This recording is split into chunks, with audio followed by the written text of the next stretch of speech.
friends, we are continuing with our learning English. In this video, we'll talk about The Story of an Hour by Kate Chopin. This is a very interesting story and I like it a lot. And also because this is a short story, I'm going to go through it line by line as they do it in your schools. Okay, so I'm going to explain each and every line of this story. And I would like you to have your books ready with you so that you can follow the story. Also, the story is going to be available on the screen. So those of you who do not have the books, do not worry, the story text is going to be available on the screen. Now, I would also like you to subscribe to my channel if you have not already done so, because I'm going to post videos on literature regularly that might help you a lot in your studies. Okay, so now let's begin with the introduction of the author. Okay, so we are going to talk about a little about Kate Chopin. So Kate Chopin was an American short story and novel writer. So she is an American woman, a short story and novel writer.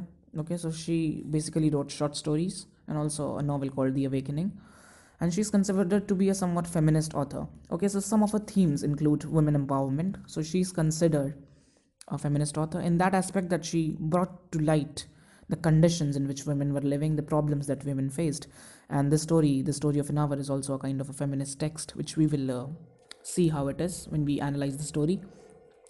Her stories were published in magazines like Vogue, and her works were often controversial. And she published most of her works in magazines, like Vogue magazine is very famous even today. So her story, The Story of an Hour, also was published in the Vogue magazine. And her works were often controversial. So since she talked about things that were very unique, very uncommon, her works sparked some controversy in that society that she was living in. It was a lot time ago. You see, 1894. It's the 19th century, and people were not as modern as they are today. So when you talk about something that is, giving a lot of power to women or something like that, they spark some controversy. And The Story of an Hour and The Storm are some of her famous stories. She also wrote a novel called The Awakening. So The Awakening is also a work by her, a novel, and it is a long novel, unlike the short story, which is actually very short. The Story of an Hour was first published in Vogue as The Dream of an Hour in 1894. So, The Story of an Hour original title was The Dream of an Hour when it was first published in Vogue in 1894. So, the original title is The Dream of an Hour. Now, we are going to talk about it. I would like you to make a note of it in your books or notebooks, whatever it is. Just write it down that the original title of the story was The Dream of an Hour when it was first published in 1894. The story sparked some controversy too, and this whole story also got a bit controversial. We'll talk about why it became a bit controversial and why it is the way it is. So let's begin with knowing that Mrs. Mallard was afflicted with a heart trouble, great care was taken to break to her as gently as possible the news of her husband's death. So in the first line itself, we get to know who the protagonist of the story is. The main character of the story is a woman called Mrs. Mallard. Okay, so she's introduced in the first line itself, and the story is going to be about Mrs. Mallard. Now we get to know that she's afflicted with a heart trouble. Afflicted means पीड़ित होना, मतलब suffering from a heart trouble. Now which disease this is, we do not know. The author is unclear about which disease is it, but we only get to know that her heart is weak. Okay, so she has a weak heart. Great care was taken to break to her as gently as possible the news of her husband's death. And now another thing has happened, that the husband of a weak-hearted woman has passed away, has died. Okay, so Mrs. Mallard's husband is dead now. And the author is saying that great care was taken to break to her as gently as possible. So the people, okay, so her relatives and friends or whatever they are, they took great care, okay, that this news is told to her in a very soft manner. It's not told to her immediately. That might give her a heart attack and she can die too. Okay, so the friends, what are they going to do? They're going to tell this to her in a very gentle manner, like very slowly, one thing at a time, that there was a disaster, many people died. Oh, okay, you can understand that they are going to, मतलब उसको धीमे धीमे बताएंगे, क्योंकि अगर उसे ज़्यादा तेज़ बता दिया तो मे बी हो सकता है उसे दिल का दौरा पड़ जाए और मर जाए. It was her sister Josephine who told her in broken sentences. तो अब हम लोगों को पता चलता है that the sister Josephine is the one who tells her about her husband's death in broken sentences. Okay, so she's not telling her again in directly. She's like, okay, so there was a disaster and maybe like that. Okay, Veiled hints. Veiled means masked. Okay, so she's giving her subtle hints. She's not coming to the point directly. She's revealing the death of her husband to Mrs. Mallard in a very, veiled kind of manner. That revealed and half concealing. That revealed and half concealing means that told this to her in a very hidden way, not directly at all. Okay. Her husband's friends Richard was there too, near her. And now we get to know another character who's there in the story. So there is Mrs. Mallard, and there is the sister Josephine. And now there is a man called Richards. And now Richards is also present in this house, okay, in the house of Mrs. Mallard. It was he who had been in the newspaper office when intelligence of the railroad disaster was received, with Brentley Mallard's name leading the list of the killed. Now, what happens is that this guy, Richards, has brought the news of death to their family. So, there was a railroad disaster, there was a railway disaster, and this man, Richards, was in the newspaper office when this news came there. Okay, so it was the medium of technology through which the news came. Then, in the newspaper office, he was informed that there is a railroad disaster, and Richards, Miss Brentley Mallard has died in it, with Brentley Mallard's name leading the list of killed. Okay, so what happened was that there was a disaster, and there was a list of killed people that was sent to the newspaper office, and Richards was there too. So he read the name of Brentley Mallard. Okay, so since he was the friend of Brentley Mallard, and he knew that Mrs. Mallard has a weak heart, he rushed to her house to inform her in the subtlest way. He had only taken the time to assure himself of its truth by a second telegram. Now, he did not immediately, tell this news to Mrs. Mallard. He waited, and a second telegram came. Okay, so another technological thing, another thing of technology, a telegram message came, and it also said the same thing, that Brentley Mallard has died. And now Richards hastened to forestall any layer's careful list tender friend in bearing the sad message. Now what happened was that Richards fully knew that Mrs. Mallard has a weak heart. So he hastened, means ran fast, to forestall. Forestall means prevent any less careful, less tender friend in bearing the sad message.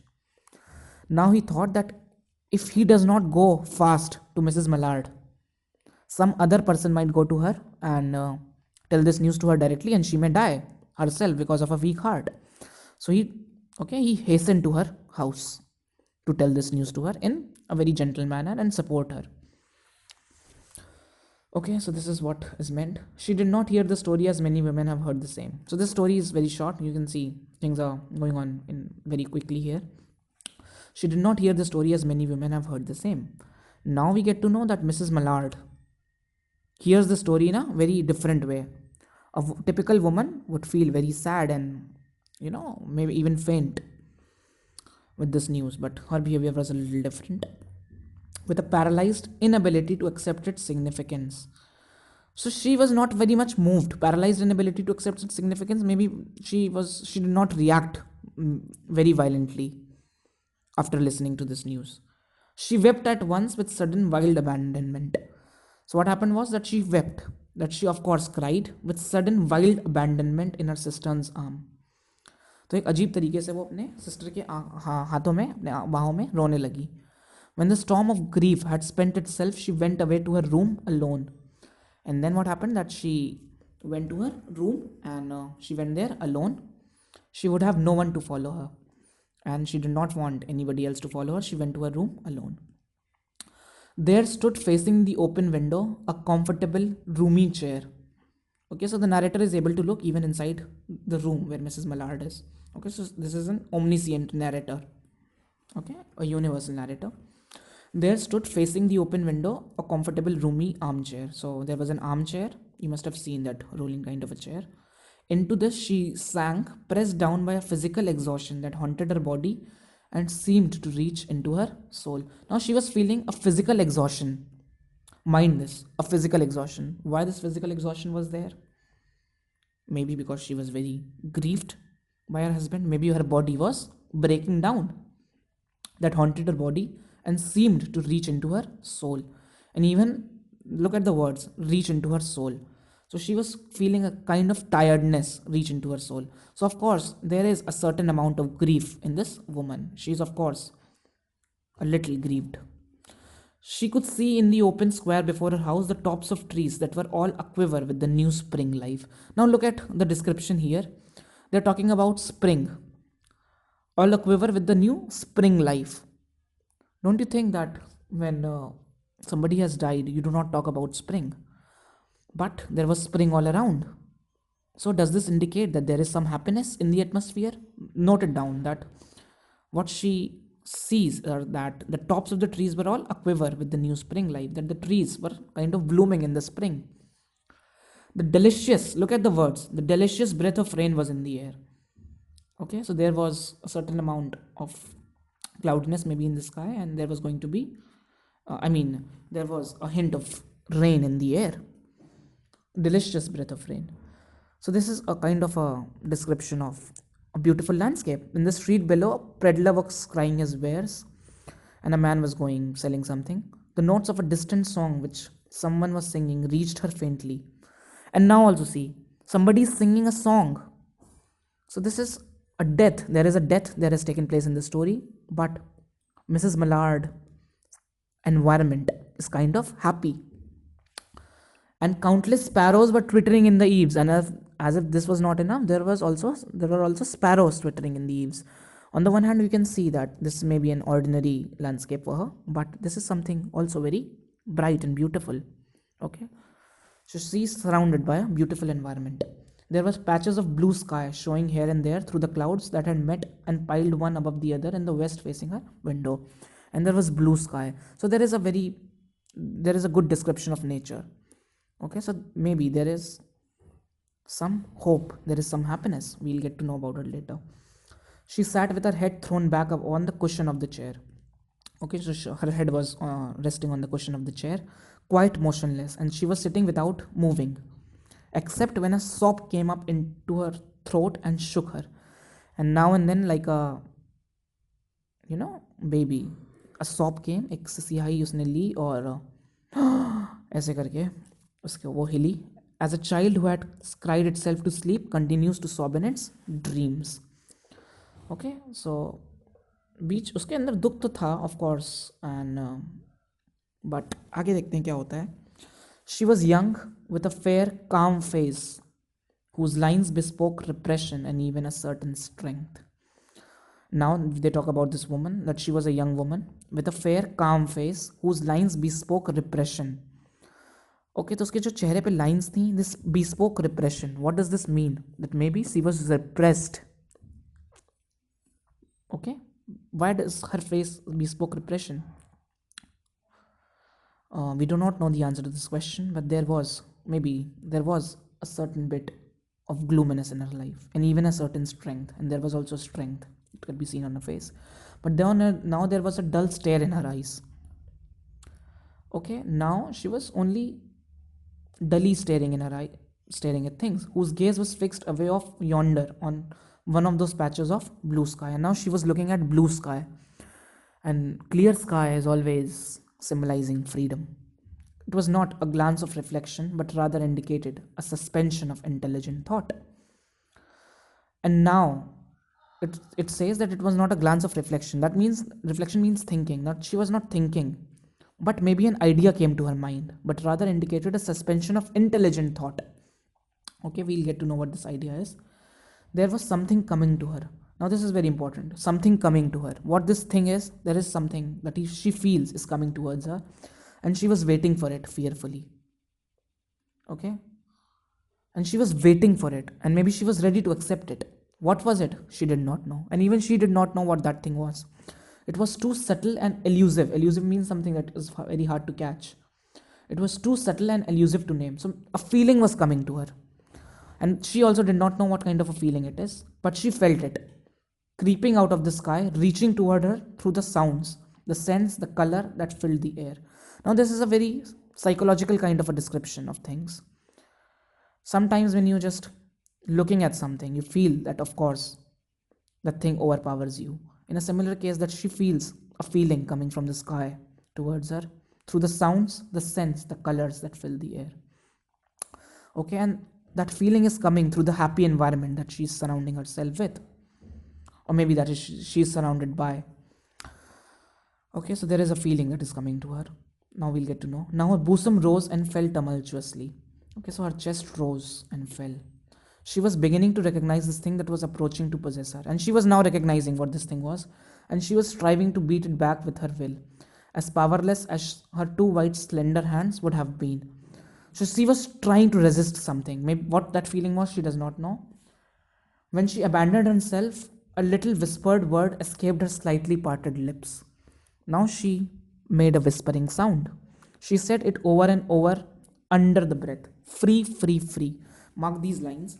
These are very important. What she said was free, free, free. Okay, now what do you think about this? Why does she repeat this word free, free, free?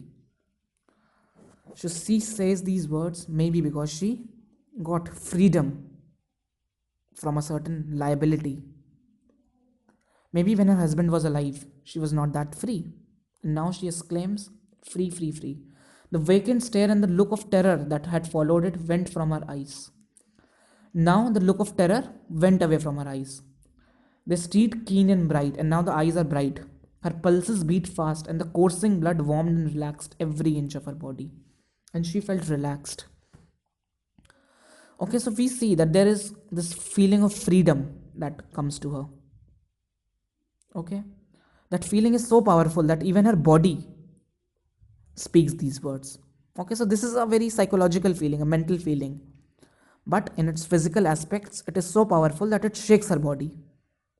And she, without, you can say, any control over her body, speaks these words free, free, free. She did not stop to ask if it were or were not a monstrous joy that held her. Now, see, mark these words monstrous joy. So, she did not stop to ask. So, she was not able to understand what this thing was, but maybe it was a monstrous joy. There was a feeling of happiness in her. Now, you would say that what kind of a woman is she? She does not seem to be a right woman. Her husband has died. She appears to be a very cruel woman and she is happy. But this is just one judgment. But we don't know how her marriage was. Maybe her husband was cruel. Write these points down while I'm speaking them. Monstrous joy. Or maybe it was very unique of her to have felt this. A clear and exalted perception enabled her to dismiss the suggestion as trivial. And now she thought, no, no, no, this is not joy. Okay, so she thought that it's okay. She knew that she would weep again, and she saw the kind, tender hands folded in death. Okay, so she knew that she would weep again when she saw the. Now she thought that she was, of course, going to weep again when she's going to see the dead body of her husband. But maybe, of course, there was a feeling of happiness in her. Why this feeling of happiness was there? We're going to discuss this when we analyze this story. Most probably because her husband controlled her. This is a patriarchal society that she was living in.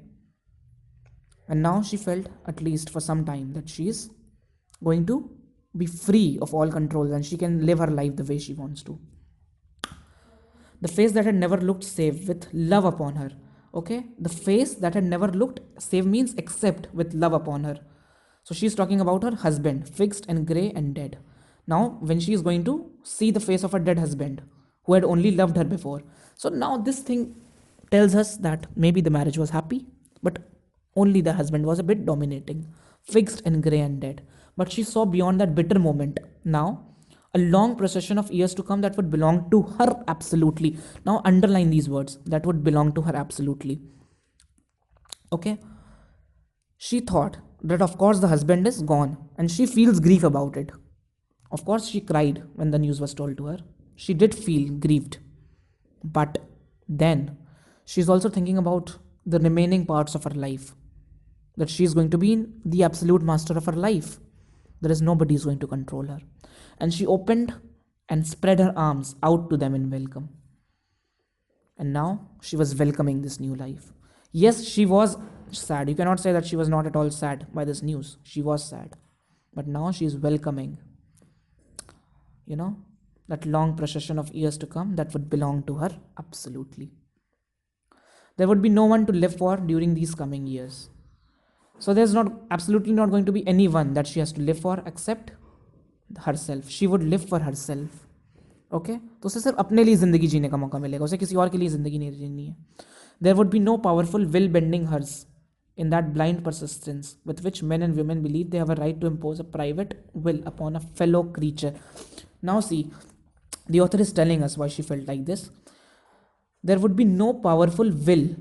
Okay, no powerful will. मतलब किसी और की बड़ी सोच, बड़ी मानसिकता या dominating मानसिकता, बेंडिंग हर्स, उसको कंट्रोल नहीं करेगी. In that blind persistence with which men and women believe they have a right to impose a private will upon a fellow creature. So the thing is that people think that they can impose their will on other people. You are not going to do this. This is something not good. Let people be who they are. And maybe we can get a hint that her husband imposed her will, his will on her. So there's absolutely not going to be anybody to impose anything, any restrictions on her. A kind intention or a cruel intention made the act seem no less a crime as she looked upon it in that brief moment of illumination. And now, a kind intention or a cruel intention made the act seem no less a crime. So, of course, she realized that maybe this crime that they are talking about is the crime of thinking, of feeling happy, about her husband's demise because she's going to be free. So, this was like a crime to her. A kind intention or a cruel intention made the act seem no less a crime as she looked upon it, that brief moment of illumination. Okay, so there was a brief moment of illumination. That means a brief moment of realization when she thought how free she is going to be, how happy her life is going to be when she is going to live alone. And yet she had loved him. Now again, she had loved him sometimes. Mark these lines. So this kind of tells us that the marriage was not that happy perhaps. She had loved him sometimes. Often she had not. What did it matter? So how does it matter? कभी कभी उसने उसको प्यार किया था. Often she had not. So maybe their marriage was unhappy. Maybe the husband tortured her. Maybe, we can only guess. What could love, the unsolved mystery, count for in the face of possession? Of this possession of self-assertion, which she suddenly recognized as the strongest impulse of her being. Strongest impulse of her being. Underline these words. पर ये जो दुख था, ये प्यार जो भी था उसके हस्बैंड के साथ, the unsolved mystery, count for it in the face of this possession. तो उसके हस्बैंड के लिए उसका प्यार और जो भी चीज़ें थी, जो रिश्ता था, वो इस फ्रीडम के सामने कुछ भी नहीं था. In this possession of self assertion, कि अब वो जो चाहेगी वो करेगी. Self assertion which he suddenly recognised as the strongest impulse of a being. Now this is the strongest feeling that she felt. Free, body and soul free. Underline these words. She kept whispering. Okay? Her body and even soul is free. Of course, this means that she may not have been happy in her marriage. And now she's feeling free. That her husband is gone. There is nobody to control her. She's absolutely going. Josephine was kneeling before the closed door with her lips to the keyhole, imploring for admission. So her sister Josephine was like banging on the door and asking her to come out or maybe go in. Okay, imploring for admission means that she wanted to go into the room in which Mrs. Mallard was. Louis, open the door. I beg, open the door. You will make yourself ill. What are you doing, Louis? For heaven's sake, open the door. So she is wanting her sister to open the door and let her in. She's worried about her, like what might she be doing inside the closed room. Okay, so she wants to help in consoling her. Go away, I'm not making myself ill. No, she was drinking in a very elixir of life through that open window. Underline the statement. So now she says that go away, I'm not making myself ill. And this is true, she is not making herself ill. She is in fact kind of happy, and it's written clearly. She was drinking in a very elixir of life through that open window. And it was as if she was drinking in a new life, a new force, a new vitality. That means it was like that she had got almost a new life. Her fancy was running riot along those days ahead of her, and now she was imagining that what was going to happen in the future. Okay, so she's now like building castles in the air. She's so happy to be free. So as I have said before, this can mean that their marriage was unhappy or whatever the reason is, we never know. But somehow she's feeling very liberated, very free. Okay, So she's kind of tasting that freedom. She's imagining what is going to happen in the days that are coming. Spring days and summer days and all sorts of days that would be her own. Okay, so all sorts of days are going to be her own. She breathed a quick prayer that life might be long, and now she wanted to live long. She wanted to live long and free. Okay, this is like a very unusual thing to do when your husband dies. Okay, when a woman's husband dies, it's like life is almost end for a woman. But here the case is reverse. Here she wants her life to be long after the death of her husband. Okay, so we can infer it in many ways. Maybe she is a cruel woman, maybe she does not love her husband at all, but as it was written in the text, she loved her husband sometimes. And of course, the only thing that we can interpret by this is that their marriage was happy, although it's not given a clue. And maybe she wanted to taste freedom, which her husband was not allowing. Maybe Mr. Mallard was a man who always dominated her. And now she was happy that she can exercise her own will. She can do what she wants to do and not be dictated by her husband. So, this is something that you need to keep a note of. Although it's nowhere written that their marriage had problems, that Mr. Mallard was a cruel man. We can only infer these things. We never know. But of course, since she's feeling so liberated, there can be only two possible interpretations. Number one, that she is a cruel woman. She never loved this man whom she married. Of course, this can be a possible thing, that she never loved this man and now she wanted to get rid of him and somehow, he got killed. So she is just basking in this glory, basking in this joy that her husband is no more. It was only yesterday she had thought with a shudder that life might be long. And now, yesterday she did not want her life to be long. Just means like, until her husband was alive, she did not want her life to be long. But now that her husband is no more, she wants her life to be long. She arose at length and opened the door to her sister's importunities. And now she, went to the door and opened it. There was a feverish triumph in her eyes. Underline the words feverish triumph in her eyes. And she carried herself unwittingly like a goddess of victory. Okay, and now she was feeling very victorious, like as if she has won a battle. Like she is alive and she can do what she wants now. And that man probably who dictated on her is dead. She clasped her sister's waist and together they descended the stairs. And of course, now what happened is that they went down again. Richard stood waiting for them at the bottom, and now this guy Richards is waiting there. Someone was opening the front door with a latchkey, and now this is like a turning point. This is something very unexpected, and now someone was opening the front door with a latchkey. It was Brindley Mallard who entered, and now the man who Richards had informed this woman was dead is now alive, and he is opening the door. It was Brindley Mallard who entered, a little travel-stained, composedly carrying his grip sack and umbrella.